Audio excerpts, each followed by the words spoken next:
আসসালামু আলাইকুম, শুভ বিকেল। সবাই কেমন আছে?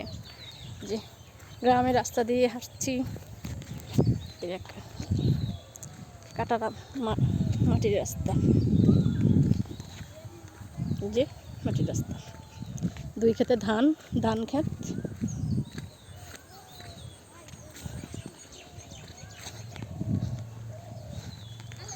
সবার কি অবস্থা?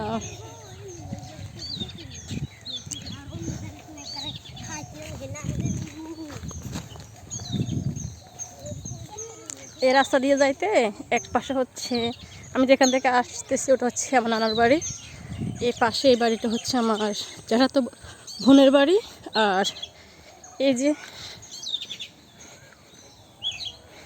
এই পাশে হচ্ছে এই যে আমার বাড়ি, মানে আমার বাবার বাড়ি। এখন দিলে কাছে